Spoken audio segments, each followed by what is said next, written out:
Hey guys, what's going on? Welcome back to the channel. Star Agent Starco Gaming here, back with another Marvel Future Fight video.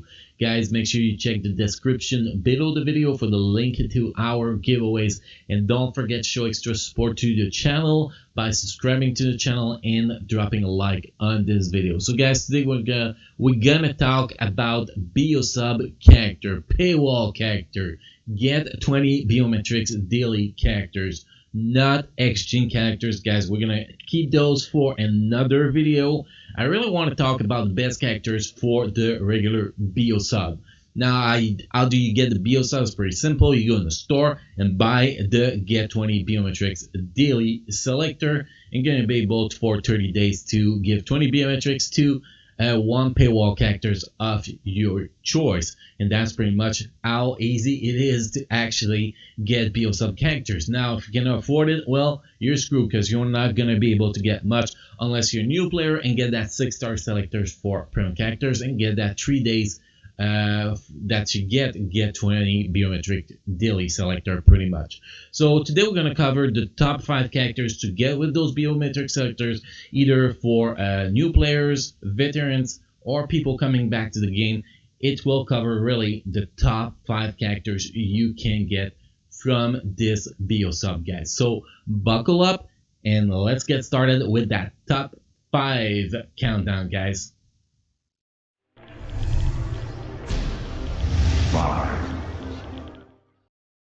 In position number 5, we have Valkyrie. Valkyrie was added in Thor Ragnarok update, and guys, she makes the top 5 list here for one and only one reason: her tier 2 passive. Not that she cannot, succeed as her own, stand up her ground just by herself, but she really doesn't perform that well. Like, if we put her in Wall Boss Ultimate, she's going to be able to cover 2 Wall Boss Ultimate by herself, which is Proxima and Corvus Glaive, and don't expect anything more than like stage 20. So it's actually pretty low. And in Shadowland, if you can actually push her to about stage 45, floor 45, whatever you want to call it, that's pretty much the maximum she can actually reach. In PvP, she is not that great.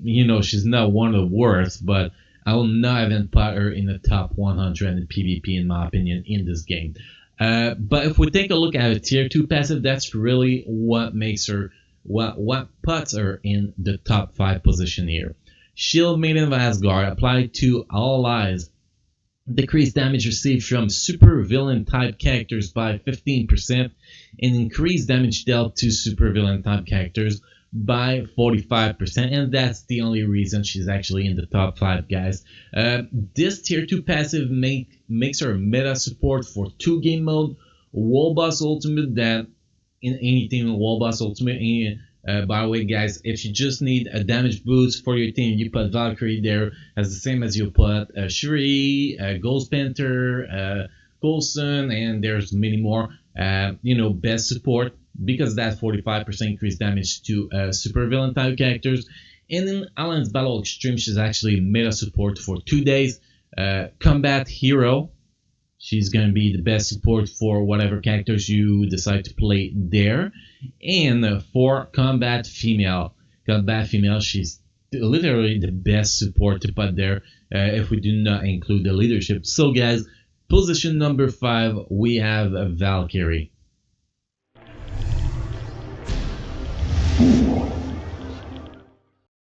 In position number 4, we have Ghost Panther. Ghost Panther is a little bit similar to Valkyrie. His tier 2 passive is actually what brings him the most into the top 5 position. But why is he ranked above Valkyrie? It's pretty simple, guys. This guy can kill it by himself. He can really kill it. You can go in Wall Boss Ultimate and clear about stage 40 with him, at least on I think Proxima you can do. Well, Proxima is probably around 30, Corvus around 40, Bonima around 42. 42. So this guy can actually, do it by himself. He can get you easily 100,000 points in Alliance Battle Extreme. Universal Hero. This guy is pretty awesome. But not only that, guys, is support. His support is a meta for Wall Boss Ultimate. If you don't play him by himself, he can actually help you bring your strongest Wall Boss Ultimate characters very, very high just because of that tier 2 passive guy we're going to look in a sec again. And in Alliance Battle Extreme, he's a meta support for Universal Hero Alliance Battle Extreme, so that makes this guy very, very strong. But also by his own, he can actually hold his own in Alliance Conquest. He's actually not weak for Alliance Conquest. He got a lot of survivability, so he can actually be very useful there. I will rank him at top 75 characters for sure for Alliance Conquest, guys. Now, let's take a quick look at that tier 2 passive. So here, Avenging Fire. Apply to all allies. Increase fire damage by 50%. So if you actually match him with characters like Jean Grey, if Jean Grey ever get a uniform, that makes her stronger, that'll be pretty crazy, to be honest. But you also get decreased damage received by supervillain type characters by 15%. And increased damage dealt to supervillain type characters by 45%. So this guy is goddamn bad. Sadly, I cannot put him in the top 3, but this guy is one of the best paywall characters to actually get in the game, guys. So in position number 4, we have Ghost Panther. 3. In position number 3, guys, we have Victorious. Victorious, by most people, is probably one of the paywall characters that is the most underrated. She is seriously one of the top character in the game. If you build her for PvE, she is a meta for Wall Boss Ultimate. She is a meta for 2 days in Alliance Battle Extreme. And if you build her for PvP, she is literally a top 10 characters in PvP. She is hella strong, guys. She is very strong. And more HP you actually have on her, and the more damage she actually do. She is a very unique character, and the character that people don't look at her the proper way. They look at her, HP base. How the hell that where I don't want to deal with that. She doesn't seem that strong, and they don't even pay attention to her. Then you have, the top players in the game, well, the top 16 alliances, and she is mandatory there because she is just so damn OP. When she actually first came out, she was a meta for Alliance Tournament. That's how good she is. Now, what is she a meta for exactly in Alliance Battle Extreme? She covered 2 days female supervillain. She can actually score higher than Minerva. And Universal Hero, she can beat Doctor Doom, Ant-Man, and Thanos pretty easy. So she is Alliance Battle Extreme meta for those 2 days. If we look at Wall Boss Ultimate, she is pretty strong to kill Cool Obsidian. Is actually a beast against Cool pretty much. She can kill Cool floor 40 plus. Very strong Carver's Glaive. She can wreck the other guy, Thanos, too, in Wall Boss Ultimate. So that makes her number 3 in my list. She could even make it to number 2, but I think my number 2 is going to be just strong enough to make it above her. But she is obviously one of the top 3 characters to get. And even at tier 1, even if you cannot get her to tier 2, new players using that 3 days of biometric selector, and you actually use it on her. Eventually, you can get a mega rank up ticket to use it on her and get her to 6 stars, and she will give you what you need from her anyway. Even in Alliance Conquest, she can be a builder at tier 1 for PvP, and she can handle up to top 50 characters in Alliance Conquest, even at tier 1. She is very strong. Her survivability is crazy, and her damage is ridiculous, guys, if you have good HP on your card, if you have a good HP build on her. So position number 3, guys, we have Victorious. 2.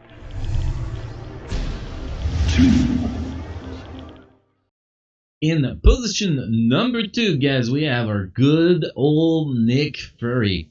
With uniform, obviously, but even with uniform is actually pretty dope. Don't worry about that, but with uniform, he's even stronger. Now, there is many reasons why we can put Nick Fury in the top 5 here. He's amazing as a whole character, guys. On his own, he can actually destroy shit, no problem. But also because he's probably the best support character in the game, literally the best. Let's take a quick look at why he's the best, guys. First, leadership. Legendary leader applied to hero allies, 50% increase of all attack. Already that is a pretty damn good leadership. But let's go down in tier 2 passive. Director of Shield. Applied to hero enemy allies. Immunity to incapacitation effect. Super armor, all defense plus 30%, and increased damage dealt to super villain type character by 55%. So you put that lead with that team bonus, man, that makes huge, huge, huge buff to your team. That is crazy, guys, and that is the main reason why it makes it number 2. But it can also kill some good content, guys. In Shadowland, he is a total beast. In the Wall Boss Ultimate, you can kill stage 30 plus with him. And in PvP, guys, he is actually pretty damn strong. I'll actually put this guy probably in the top 50 PvP characters in the game if you actually build him for PvP. So this guy has just everything for himself. And he's just a little bit, pretty much tier 3 away from making it to the top 1 character on my list. But this guy is the best support in the game, guys. Alliance Battle Extreme is going to be the leader meta for and support for Speed Day and no restriction. There is no better leader than him for those 2 days just because of that extra tier 2 passive it brings to the team. So guys, position number 2, Nick Fury. 1. In position number 1, guys, we have the OG character, Luna Snow. Luna Snow is not only the best paywall character in the game, guys, but she is also the best tier 3 character in the game. The characters that can actually do overall the most damage. That is what Luna Snow is. There's people with a CTP of Rage that were able to do 12 million damage in Alliance Battle Extreme. Against Ebonima, she can clear up to over stage 70. Pretty much about the same in Corvus Glaive. Not as good as obviously the other guy, Deadpool, for Corvus, but for Ebonima, she's pretty much the number 1 character for Ebonima. She is a top dog in War Boss Ultimate. She is a top dog for Alliance Battle Extreme. Top dog for Giant Boss Raid 2. Shadowland, she can get, as high as the sky in Shadowland without problem, guys. But also at tier 1. Can she get shit done at tier 1? Yes, guys, she can. Maybe not Wall Boss Ultimate, but she can clear pretty much any floor under floor 25. At floor 25 in Shadowlands, you need tier 2. But floor 1 to 24, she can kill it at tier 1 in Shadowland. She can give you your 100,000 points in 3 different days in Alliance Battle Extreme if you have her at tier 1.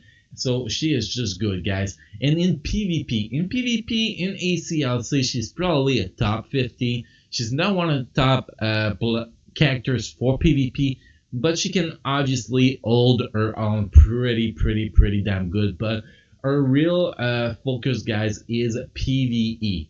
PvE, she is a total beast. She is the tier 3 characters that cover the most ground, and she is plain amazing. So original character from Netmarble, Luna Snow, guys, number 1 paywall characters. Everybody should pick her as their first paywall character. There is no doubt about that, guys. So position number 1, Luna Snow. So guys, to conclude this video, I will just love to do an honorable mention to Crescent. A lot of people dislike Crescent, but Crescent, if you can actually just get her to tier 1 and 6 stars, 6 mastery with a CTP of Transcendence. She's actually the best tier 1 characters to clear Shadowland floor 30. Very good leadership to 60% increase of physical attack, if I'm not mistaken. Yeah, here's the leadership applied to combat pipe. So very good leadership for Wall Boss Ultimate or Alliance Battle Extreme if you do not own She-Hulk. But not just that, guys. Shadowland floor 30, she can actually solo it. She is one of the only tier 1 character that can actually get it done. So she is a very good paywall character. I don't think she's worth getting to tier 2 in my opinion, but at tier 1, she does what she needs to. She does more than most tier 1 character in the game, and she can actually hold her own in Alliance Conquest 2 at tier 1. So guys, just an honorable mention to Crescent for being one of the best tier 1 character in the game, at least for Shadowland, obviously, and a very good leadership. So guys, that's pretty much all we had for you guys today in this video. Soon we're gonna be releasing the same kind of video for X Gene Selector. Hopefully you guys are gonna enjoy it. Again, guys, if you enjoyed this video, make sure to subscribe to the channel and drop a thumb up on this video, guys. And again, make sure to check the description below the video for the link to our giveaway so you can get some goodies. And on that, guys, Star Agent Starco Gaming is out.